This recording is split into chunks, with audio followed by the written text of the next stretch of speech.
In 2001, Jurassic Park 3rd shocked audiences when a Spinosaurus snapped the neck of a T-Rex, crowning a new king of the dinosaurs. This scene sparked a decades-long debate. Could the Spino really defeat the tyrant king?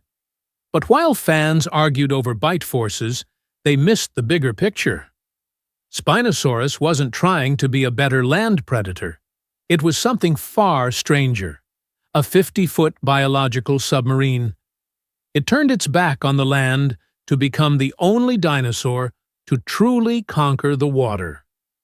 This is the story of a river monster so bizarre, it defies every rule of paleontology. The story of Spinosaurus is not just a scientific puzzle. It is a historical tragedy. To understand why this dinosaur remained a mystery for so long, we must travel back to 1912, to the scorching sands of the Egyptian desert. A German paleontologist named Ernst Stromer von Reichenbach was leading an expedition into the Bahariya oasis. Stromer was a man driven by curiosity, looking for early mammals, but what he found was a monster. His team unearthed a partial skeleton unlike anything seen before. They found a lower jaw that looked like it belonged to a colossal crocodile. They found teeth that were straight and conical, not curved and serrated like other meat-eaters. And most strikingly, they found neural spines, the bones sticking up from the vertebrae, that stood nearly 2 meters tall. Stromer realized he had discovered a new titan. He named it Spinosaurus aegyptiacus, the spine lizard of Egypt. He brought the bones back to Munich, Germany, where they were mounted and displayed as one of the crown jewels of the Bavarian State Collection of Paleontology. For decades, it stood there, a baffling enigma of a creature that was clearly a predator, but looked nothing like an Allosaurus or a Megalosaurus. Then came the Second World War. As the conflict ravaged Europe, Stromer grew desperate. He begged the museum director to move the Spinosaurus fossils to a safe location, perhaps a salt mine, to protect them from Allied bombing raids. But the director, an ardent Nazi who disliked Stromer's anti-regime stance, refused. On the night of April 24, 1944, the Royal Air Force bombed Munich. The museum was hit directly. The firestorm that followed was intense enough to melt rock. The only known skeleton of Spinosaurus was reduced to ash and dust. For the next 50 years, Spinosaurus became a ghost. It existed only in Stromer's old drawings, sepia-toned photographs, and the imagination of artists who didn't know how to reconstruct it. They drew it as a generic carnosaur with a sail glued to its back, essentially a T-Rex with a fin. This was the image that persisted until the early 2000s. We were looking at a phantom, projecting our own assumptions onto a creature that was far weirder than we could have guessed. It wasn't until the 21st century, when new fossils began to emerge from the chem beds of Morocco, that the ghost returned to flesh and blood. And the creature that emerged from the sand shattered every preconception we held. To understand Spinosaurus, you have to stop thinking about dinosaurs and start thinking about crocodiles, newts, and mythical dragons. First, let's address the sheer scale. Spinosaurus is currently estimated to be the longest carnivorous dinosaur that ever lived. Adult specimens likely reached lengths of 15 meters, or 49 feet. That is significantly longer than the largest Tyrannosaurus rex, around 12 to 13 meters, and longer than the South American giant Giganotosaurus. It was the length of a semi-truck trailer. If it stood up, it would have peered into a third-story window. But its build was completely wrong for a land war. When scientists finally found leg bones, they were shocked. The legs were comically short for an animal of its size. If a T-Rex was built like a linebacker, Spinosaurus was built like a dachshund. Its center of gravity was pushed far forward, making it awkward and front-heavy on land.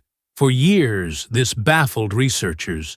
Why would the largest predator on Earth have such tiny legs? The answer came when they analyzed the density of the bones. Most predatory dinosaurs, like birds, have hollow bones. This makes them light, agile, and fast. Spinosaurus bones were different. They were osteosclerotic, dense and solid, with almost no marrow cavity. In the animal kingdom, dense bones are a specific adaptation found in animals like penguins, manatees, and early whales. They act as ballast. They allow an animal to sink and maintain neutral buoyancy in the water without having to fight against the lift of its own lungs. Spinosaurus wasn't built to run. It was built to sink. It was a biological submarine. And then there was the tail. For a century, we assumed Spinosaurus had a stiff, tapering tail like every other theropod, used for balance. But in 2014 and 2020, revolutionary finds revealed the truth. The tail of Spinosaurus was tall, thin, and incredibly flexible. It had long spines sticking up from the top and bottom of the vertebrae, creating a broad, oar-like surface. This wasn't a balancing pole, it was a propulsive organ. It functioned exactly like the tail of a giant newt or a crocodile. While T-Rex relied on its massive thigh muscles to run, Spinosaurus relied on its massive tail muscles to swim. It didn't just wade in the shallows, it powered through the deep water, driving its massive bulk forward with a sinusoidal motion to catch prey that no land dinosaur could reach. Why would a dinosaur evolve to leave the land? Why abandon the solid earth for the water? The answer lies in the ecosystem it inhabited. The chem-chem beds of Cretaceous North Africa, roughly 95 million years ago, were not the arid deserts we see today. They were a vast, sprawling system of mangrove swamps, deltas, and wide, deep rivers. Paleontologists have nicknamed this time and place the most dangerous place in the history of planet Earth. It was an ecosystem defined by excess. It was home to Carcharodontosaurus, a land-based predator with serrated teeth that rivaled T-Rex in size. It was home to Deltadromeus, a fast-moving raptor-like giant. It was home to Rugops, a scavenger that cleaned up the scraps. On land, the competition was fierce. If Spinosaurus had tried to compete as a terrestrial hunter, it would have been fighting for every scrap of meat against rivals that were built for the ground. So, Spinosaurus did what evolution often does. It found a vacancy. It looked at the water. The rivers of the chem-chem were teeming with life, but not just any life. These waters held fish the size of cars. The primary food source for Spinosaurus was likely Onchopristis, a prehistoric sawfish. This wasn't a harmless bottom feeder. Onchopristis grew up to 8 meters, 26 feet long. It possessed a rostrum, a snout, lined with barbed teeth that could tear flesh to ribbons. To hunt a fish that is large enough to swallow a human whole, you cannot be a normal predator. You need to be a monster. There were also giant coelacanths like Mawsonia, armored fish the size of small boats. This was the Hellish Aquarium. To survive here, Spinosaurus had to evolve into the ultimate fisherman. It left the land to the Carcharodontosaurus and claimed the river for itself. By doing so, it accessed a food source that was abundant, high in energy, and largely untouched by the other giant theropods. It became the king of a wet, murky domain where a T-Rex would have struggled to keep its head above water.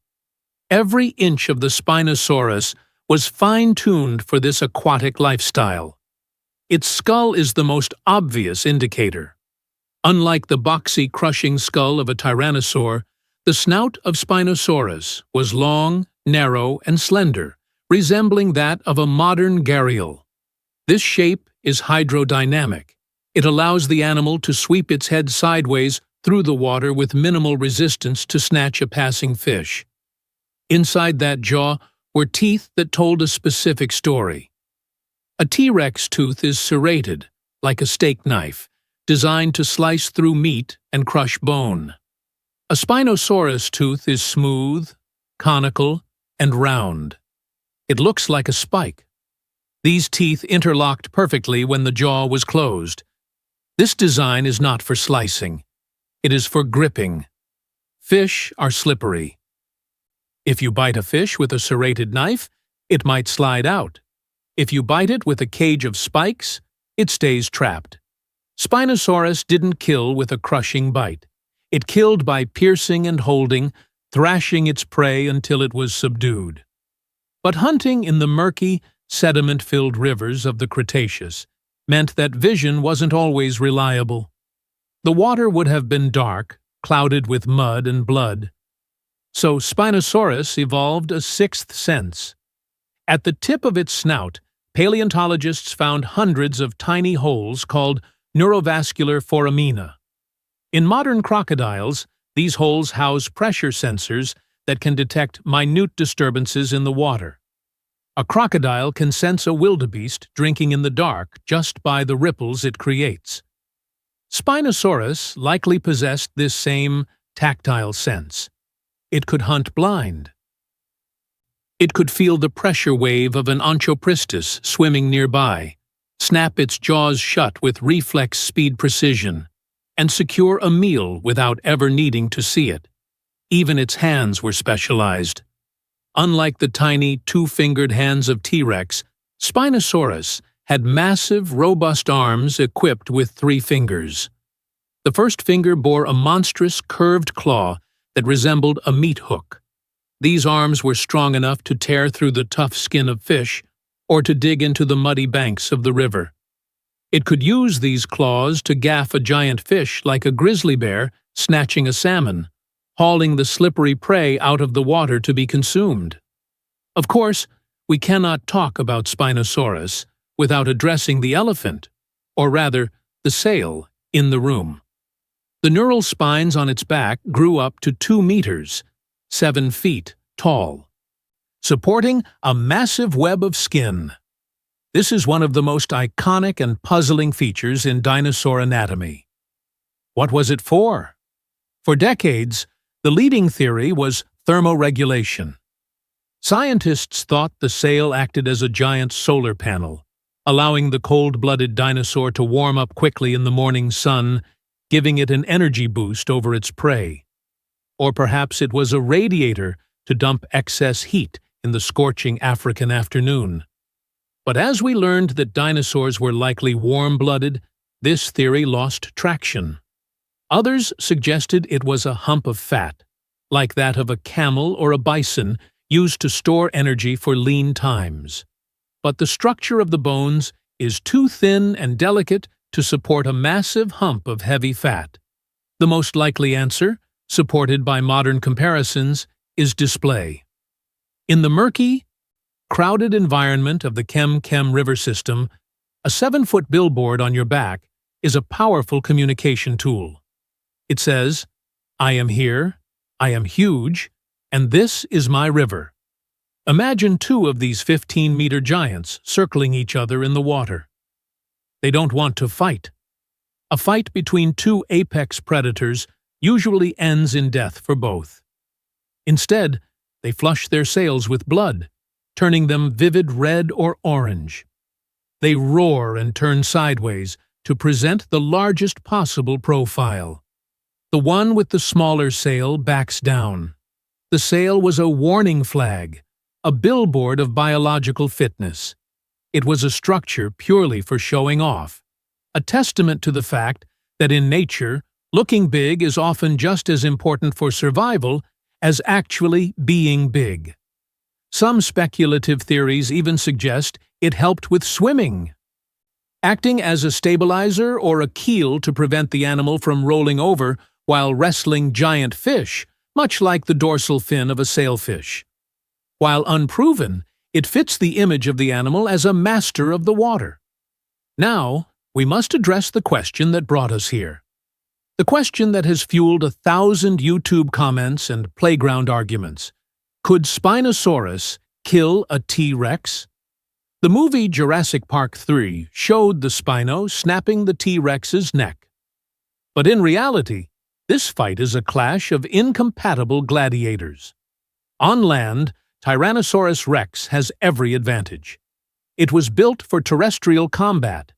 It had a bite force of 12,000 pounds per square inch, capable of pulverizing bone. It had binocular vision, a brain wired for strategy, and legs built for stability and power.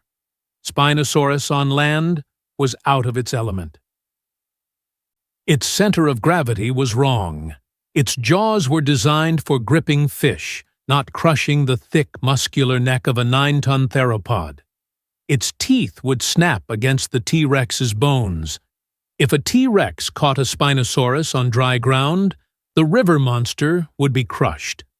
It would be like a grizzly bear fighting a seal on the beach. But in the water? That is a different story.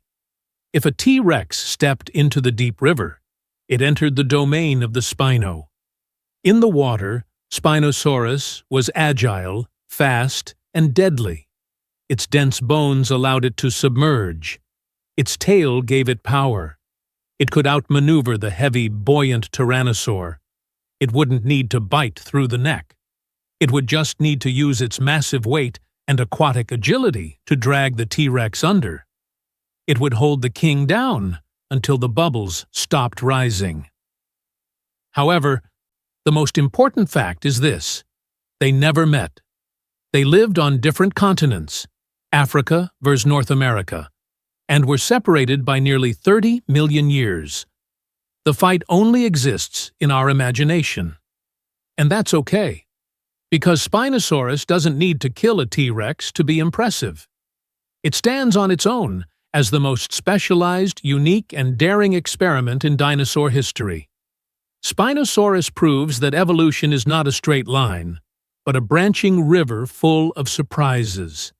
It wasn't a failed T-Rex. It was a successful dragon that conquered a world no other dinosaur dared to touch. So, the next time you see that sail-backed giant, don't ask if it can beat a T-Rex. Ask yourself what it felt like to watch a 50-foot Leviathan rise silently from the prehistoric deep. If you enjoyed diving into the murky depths with the Spinosaurus, make sure to subscribe to Extinct Echoes, and let us know in the comments, which aquatic nightmare scares you more, the river-haunting Spinosaurus or the ocean-dwelling Megalodon?